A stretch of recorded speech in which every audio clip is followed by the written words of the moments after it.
Olá pessoal, tudo bom?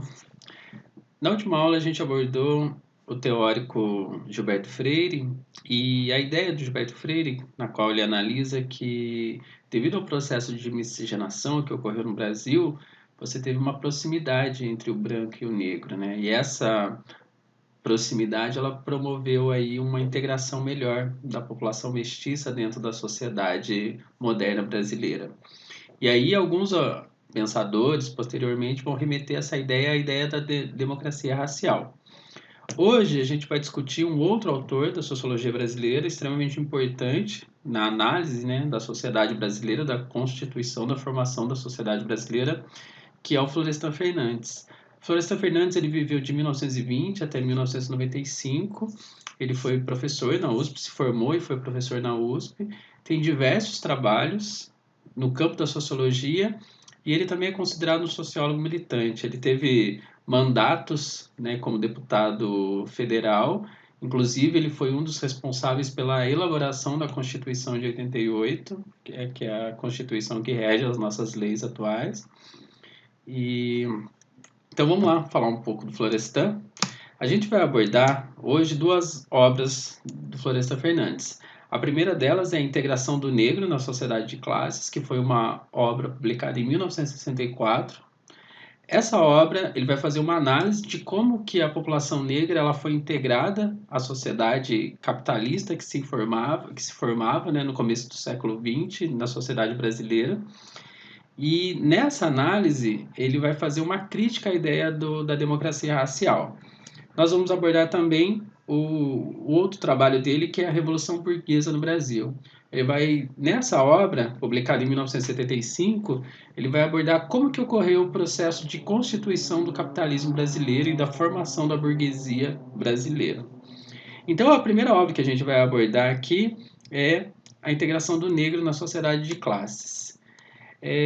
Os aspectos importantes para a gente abordar essa obra se refere sobretudo ao processo de modernização e urbanização da sociedade brasileira. Esse processo ele se inicia no final do século XIX e vai acontecer no decorrer, né, do início do século XX. Então aqui a gente tem dois aspectos fundamentais.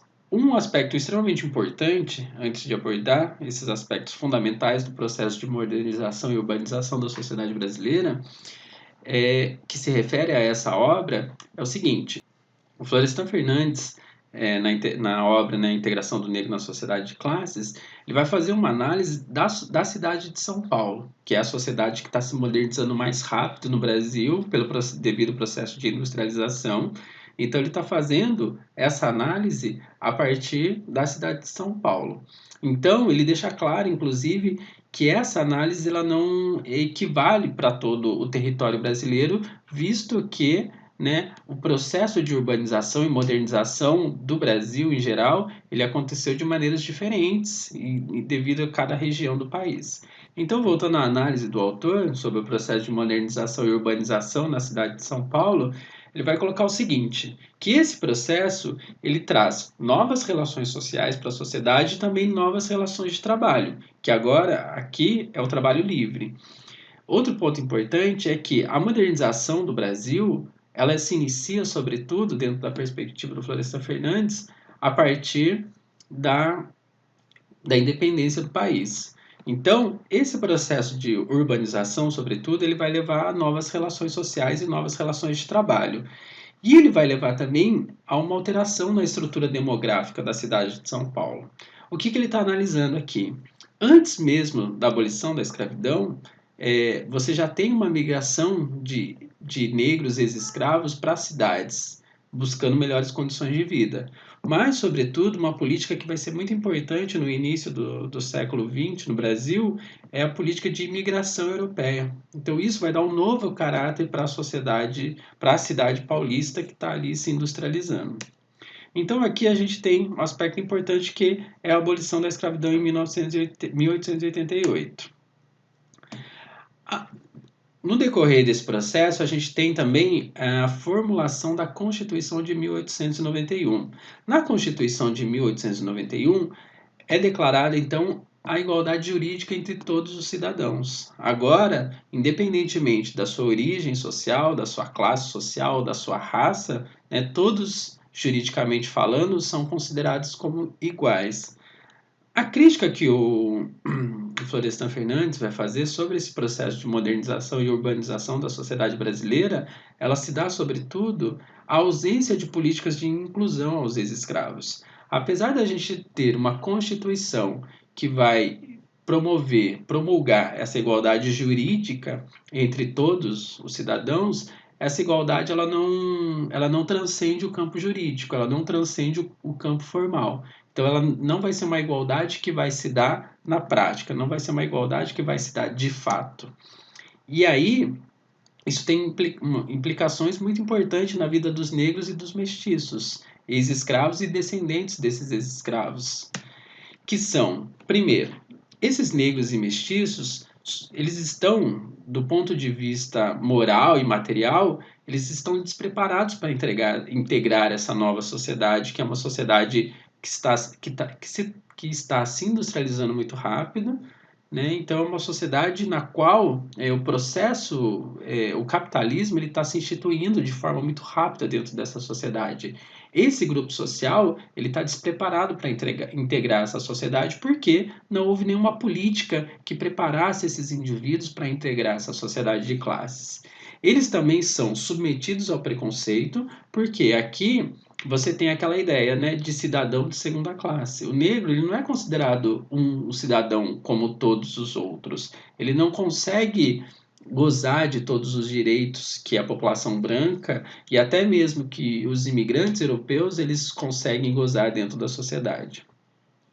E aí tem um ponto fundamental na análise do Florestan, que é o seguinte: o imigrante europeu, no caso, mais habituado ao trabalho livre, que já vivenciou o processo capitalista na Europa, mais apto a cumprir os contratos, ele vai ser o principal concorrente desses negros e mestiços.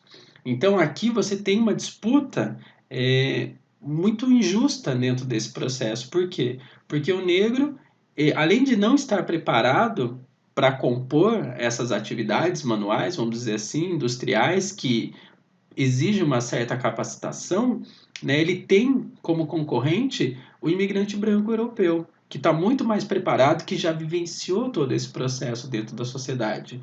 E isso tem implicações muito grandes na vida desses negros e mestiços. E aqui, então, a gente tem, na análise do Florestan Fernandes, alguns aspectos importantes para a gente analisar. Primeiro, segundo ele, a realidade vivida pelo negro durante e após a abolição, ela não vai proporcionar, então, a uma adaptação desses negros e mestiços ao modelo capitalista de sociedade que se desenvolvia. Né? E o resultado disso é relegar essa população aos subempregos, à pobreza e também à criminalidade. Outro elemento importante nessa análise é o fato de que, para o Florestan, o papel da escravidão foi, na verdade, deformar o negro. Por que deformar o negro? Porque qualquer possibilidade de organização social da população negra escravizada, sobretudo, ela colocava em risco constante a própria constituição da sociedade escravista. Então, o negro ele sempre foi relegado, ele sempre foi deformado, ele não a ideia de cidadania, a ideia de uma moral social que pudesse futuramente compor a sociedade, ela era objetivamente e intencionalmente é, bloqueada. Por quê? Porque qualquer possibilidade de organização social dessa população, né, colocaria em risco o próprio desenvolvimento dentro dessa sociedade. E isso faz com que, então, o processo de abolição da escravidão no Brasil ele seja um processo incompleto. Por quê? Porque é um processo que nunca vai transcender o campo jurídico. E os reflexos disso a gente consegue observar na nossa sociedade até os dias atuais. Né? Se você for fazer análises sobre a questão de remuneração salarial, se você vai perceber que a população negra ainda assim é aquela que menos recebe. Então, ela tem uma defasagem em relação à população branca. Se você for analisar o número de pessoas encarceradas no Brasil, você tem lá o maior número de negros e mestiços, né, de pretos e pardos. Se você for analisar o índice de criminalidade entre os jovens, por exemplo, né, a população negra é a que mais sofre, com a criminalidade, ou seja, o maior número de homicídios ele recai sobre a população jovem e negra.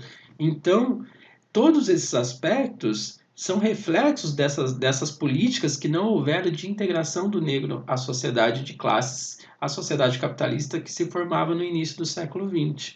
Então, a partir dessa análise que o Florestan vai fazer sobre a cidade de São Paulo, ele vai demonstrar que não é possível a ideia de democracia racial no Brasil, ela se constitui, na verdade, como um mito. Por quê? Porque nunca houve uma política efetiva de integração dessa população dentro da sociedade. E você pode dizer, mas você tem lá mestiços, né, que tinham um curso superior, que se formaram e tudo mais. De fato, você até tinha, mas essa população ela passava por um processo de branqueamento, então eles não eram considerados como negros. Aqueles pouquíssimos que conseguiam ascender socialmente, eles não eram considerados como o negro ex-escravo. Então eles tinham um tratamento diferenciado dentro da sociedade. Então é importante levar em consideração aqui que na sociedade brasileira, após o período de escravidão, o negro ele nunca foi totalmente excluído dessa sociedade de classes, mas ele também nunca foi tratado como igual dentro dessa sociedade de classes. Ele passou a ocupar as funções mais desvalorizadas dentro dessa sociedade. Então você não tinha esse processo de aproximação e você não tinha esse processo de ascensão social amplo dentro da sociedade. Então, isso faz com que essa ideia de democracia racial, segundo a perspectiva do Florestan Fernandes, ela seja uma alternativa impensável dentro dessa sociedade, porque nunca houve, de fato, essa aproximação, né? Nunca houve, de fato, uma integração do negro dentro da sociedade capitalista brasileira, dentro dessa sociedade moderna brasileira, ok? Agora a gente vai analisar a Revolução Burguesa no Brasil e como o processo de Revolução Burguesa ele se deu dentro da sociedade brasileira. Aqui é importante a gente já diferenciar como que o Florestan compreende a ideia de Revolução Burguesa no Brasil, que é uma ideia diferente da Revolução Burguesa que se deu na Europa do século XVIII. A ideia de revolução, propriamente dita, ela consiste numa ideia de uma ruptura. Então, aqui você tem no caso europeu, por exemplo, a gente pode pegar a Revolução Francesa em 1789. Então, é uma revolução datada. Você tem a burguesia, que é uma classe que já se tornou economicamente dominante ali na Europa, por causa do desenvolvimento da indústria, mas é uma classe que ainda não detém o poder político. Então, para fazer valer os seus interesses dentro da sociedade, ela precisa justamente, né, conseguir conquistar o poder político. O processo da Revolução Burguesa na Europa, então, é essa classe que está ascendendo socialmente, que é a burguesia, contra a nobreza, no caso. Então, você tem aqui, né, a ascensão política da burguesia em detrimento da nobreza. Então, a nobreza ela perde todo o seu poder político e a burguesia ela ascende socialmente, ela ascende politicamente dentro dessa sociedade. Então, aqui a revolução é entendida como uma ruptura. Então, você rompe com o modelo antigo de sociedade, esse modelo medieval de sociedade, vamos dizer assim, e instaura um novo modelo de sociedade, que é a República Democrática.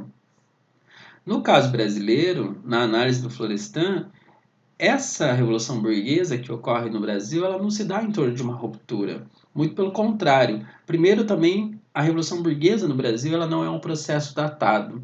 É um processo que se inicia no início do século, no final do século XIX e ocorre durante quase todo o século XX. Então, o processo consiste, sobretudo, no processo de modernização da sociedade brasileira e de instauração do modelo capitalista. No caso aqui, a sociedade capitalista no Brasil ela vai surgir em torno de uma conciliação e não em torno de uma ruptura. E essa conciliação vai ser entre a burguesia, que é uma classe que está surgindo, né, no início do século XX, e as oligarquias agrárias. voltadas, né, sempre voltadas os interesses desses dois grupos sociais, e essa conciliação, ela é voltada às demandas dos países capitalistas centrais. E quando a gente fala aqui de países capitalistas centrais, a gente está falando dos países capitalistas europeus, sobretudo. Inglaterra, França ou também, né, os Estados Unidos, que são os países onde o capitalismo ele já se desenvolveu muito mais. Então, as políticas que ocorrem dentro do Brasil, ela vai se originar de acordo com os interesses internacionais e não de acordo com os interesses internos. E aqui, então, o Florestan ele vai partir da perspectiva de que é da sociedade patrimonialista que se originou o capitalismo no Brasil. E essa ideia de patrimonialismo é uma ideia desenvolvida pelo Weber, mas que um autor brasileiro também, o Raimundo Faoro, numa obra chamada Os Donos do Poder, ele vai abordar. A ideia de patrimonialismo, ela se refere a uma não separação entre aquilo que é público e aquilo que é privado. Um exemplo desse processo, dessa constituição desse Estado patrimonialista, que a gente pode analisar, sobretudo antes da década de 30, é aquela política da socialização das perdas. O que é essa política da socialização das perdas? A classe dominante do Estado brasileiro era a oligarquia agrária, sobretudo a oligarquia agrária voltada à área comercial de exportação. Essa política de socialização das perdas, né, fazia com que a produção cafeeira no Brasil, então que passava a ser o principal produto de exportação brasileiro, o excedente dessa produção ele era comprado pelo Estado. Então o Estado comprava o excedente dessa produção cafeeira para garantir os preços. Mas como que o Estado fazia isso? De onde ele tirava dinheiro para fazer isso? Através de empréstimos internacionais. Então o Estado aumentava sua dívida pública para poder satisfazer as necessidades então dessa oligarquia agrária. Então aqui a gente tem uma relação patrimonialista, ou seja, o Estado ele é utilizado como um instrumento mesmo. Você não tem uma total separação entre o Estado, entre o público e o privado, né? Vamos dizer assim, que é uma definição melhor. Então, não há uma separação entre o público e o privado. Então, o Estado ele atua abertamente de acordo com os interesses desses grupos sociais. Então, o que vai caracterizar o capitalismo no Brasil, segundo a perspectiva do Florestan Fernandes, é a ideia do capitalismo tardio e do capitalismo dependente. Tardio por quê? Porque o capitalismo ele é inserido na Europa e nos países centrais, nos países capitalistas centrais, já no século XVIII.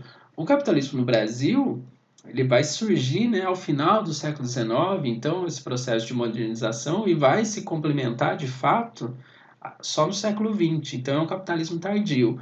E um capitalismo dependente por quê?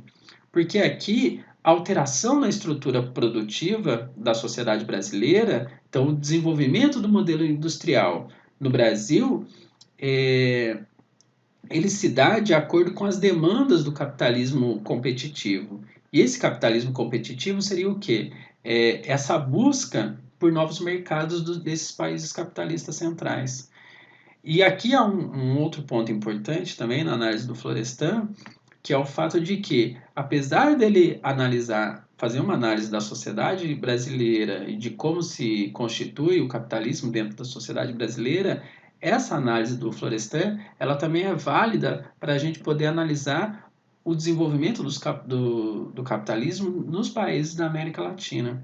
Então, aqui, porque são países que passaram também por processos de colonização, e que tiveram um desenvolvimento do capitalismo tardio e um desenvolvimento dependente também, de acordo com as demandas existentes, né? De acordo com as demandas internacionais existentes.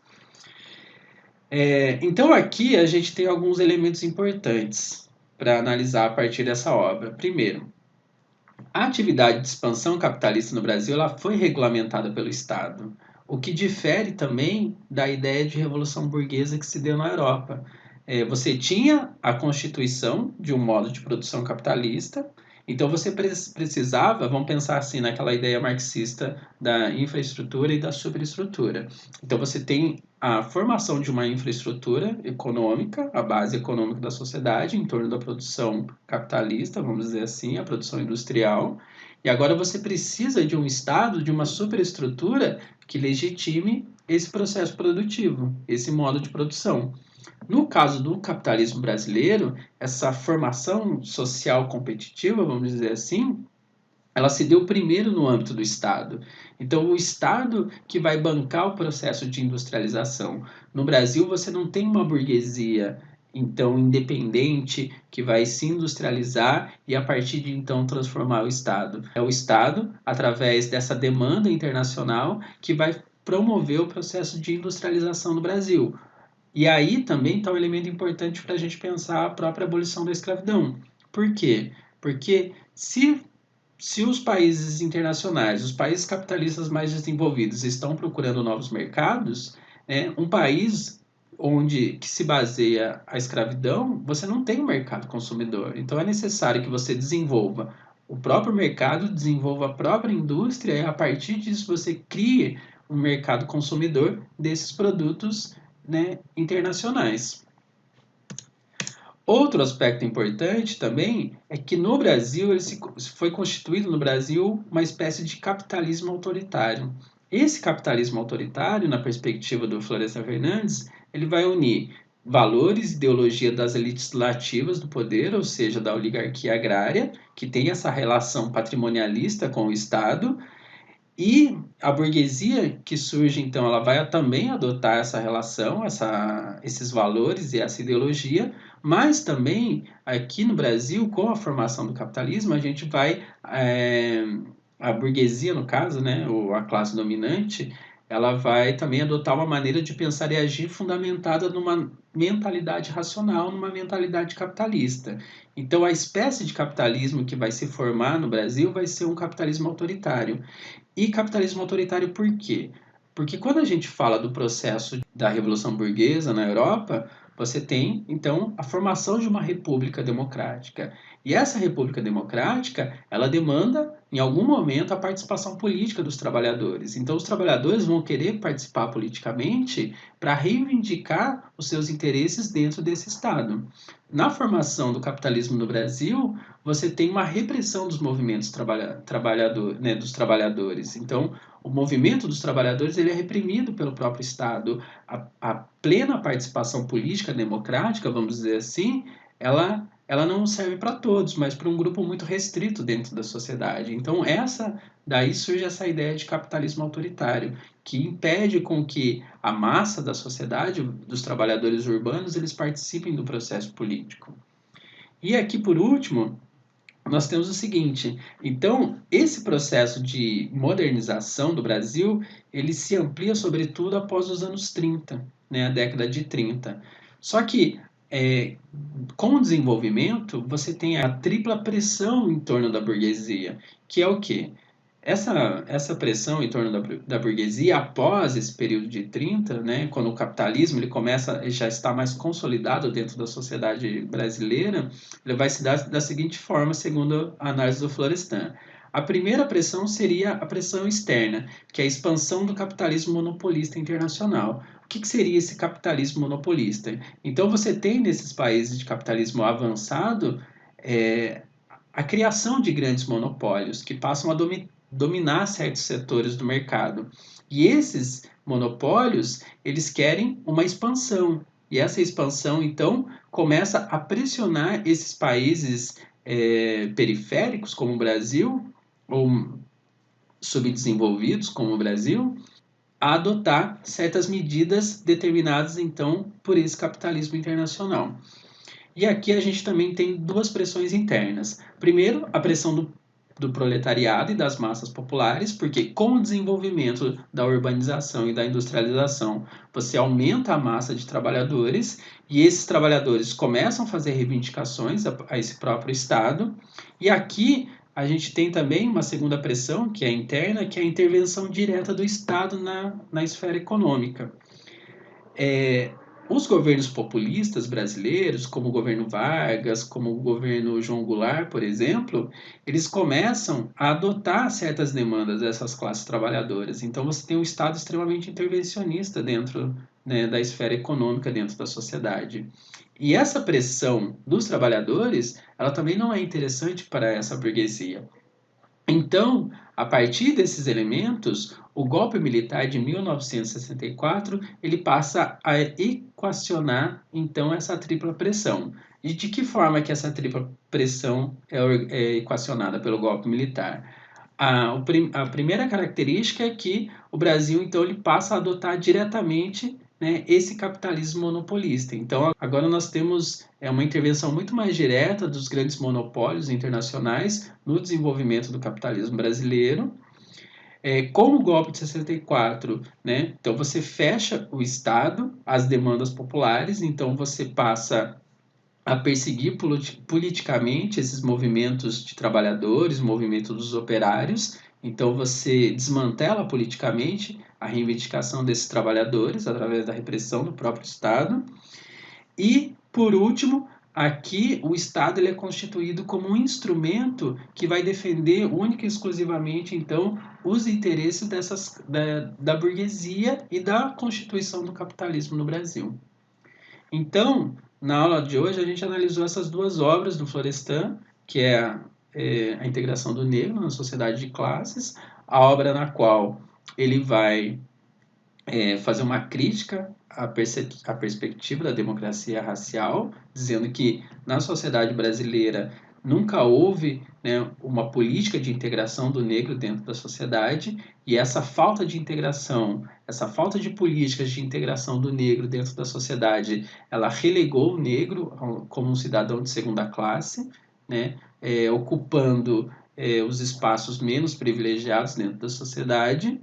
E também, né, fizemos a análise aqui, então, da obra A Revolução Burguesa no Brasil, na qual ele vai analisar, então, que o processo de a formação da modernidade no Brasil, a constituição do capitalismo no Brasil, ele se deu através de uma pressão internacional, né, numa sociedade de capitalismo autoritário, né, formada em torno de um capitalismo tardio e também de um capitalismo dependente, ou seja, um capitalismo constituído a partir não dos interesses internos, mas a partir, né, dos interesses dos países de capitalismo avançado.